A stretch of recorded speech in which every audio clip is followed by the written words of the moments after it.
Hai teman-teman Oner. Hai. Baik lagi dengan podcast On Air. Udah lama nih kita nggak sama-sama ngobrol. Jadi hari ini dengan narasumber kita mau sama-sama ngobrol nih. Dengan saya Brian dan aku Della. Hari ini kita mau ngobrol seru tentang topik kekristenan. Dan hari ini spesial yaitu tentang serba-serbi Paskah. Wow. Langsung aja nih. Oke. Dive right into it ya. Oke, siap. Dengan narasumber kita Kak Jevin. Siap. Kita mau nanya nih. Kan sudah mau menjelang Paskah kan. Kayaknya sebenarnya nama yang tepat untuk kita memanggil Paskah itu apa sih? Seperti misalnya Passover atau Happy Easter gitu. Ya, pertanyaan menarik nih ya, karena biasa ini terjadi perdebatan nih di Paskah ya. Orang mau nyebut Passover atau orang mau nyebut Happy Easter nih. Bingung gitu ya. gitu ya. Bingung ya.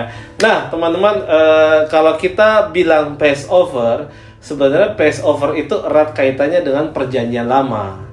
Kisah apakah itu? Kisah waktu Israel bebas dari perbudakan di Mesir di bawah pimpinan Musa.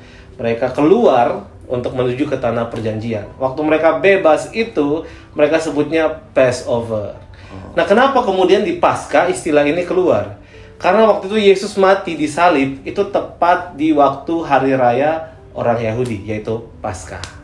Gitu. Nah, kemudian tepat gak pakai ini untuk nyebut Paskah di hari ini, Passover gitu. Menurut teman-teman tepat gak? Boleh-boleh aja sih menurut saya. Boleh-boleh aja ya. Normal gitu. Normal. Tapi sebenarnya ini agak kurang tepat karena tidak sesuai dengan konteksnya, begitu. Karena kita kan lagi merujuk kepada Yesus Kristus, begitu ya. Bukan kepada perjanjian lama yang waktu itu Israel bebas dari Mesir. Nah, yang kedua tentang Happy Easter. Nah, ini juga polemik banget nih ya. Kenapa? Karena Easter itu sebenarnya menurut sejarah kaitannya erat dengan penyembahan dewa-dewi pada zaman dulu.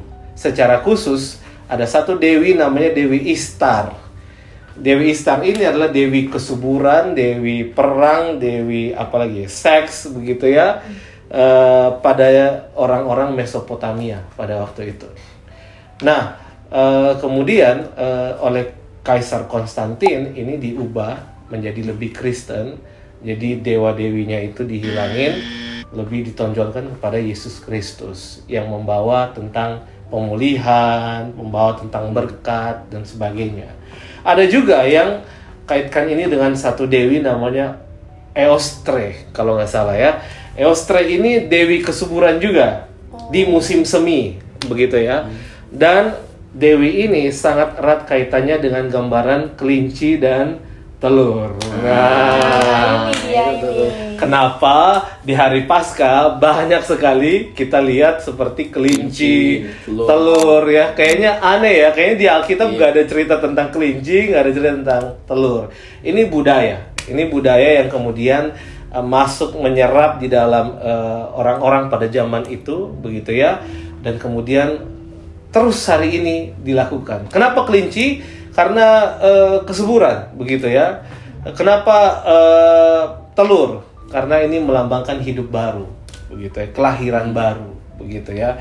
Nah, ini dikait-kaitan lah ya dengan Yesus, kematian Yesus membawa kita menuju kepada kehidupan baru dan sebagainya, lambangnya telur. Ya, terus apakah boleh kita bilang Happy Easter, begitu ya? Atau apakah boleh tetap kita bilang Passover? Ini perdebatan begitu, tapi tidak perlu jadi masalah karena kalau kita bilang Paskah hari ini pasti kita tahu tentang siapa? Tuhan Yesus. Tuhan Yesus. So, ya terserah mau sebut apa, yang penting personnya, main karakternya nggak boleh berubah, yaitu Tuhan Yesus yang telah mati dan bangkit, dan siapa yang percaya padanya tidak binasa tapi hidup yang kekal. Gitu sih teman-teman. Ini memang menarik ya, memang ada. Yap. Sebenarnya orang zaman sekarang kan kita cuma tahu oh iya Paskah, oh iya Easter, kelinci, telur. Ternyata ada banyak cerita yang menarik di belakang dari itu ya. Iya ya. Apalagi kan itu kan kayak sebutan yang tren banget kan Kak. Ternyata di balik trennya itu ada arti yang sangat penting buat kita mengerti. Betul. Jadi jangan sekedar ikutin tren, ikutin penyebutan apa yang asik nih, tapi harus tahu di balik itu ada apa, ada makna, ada meaning apa gitu.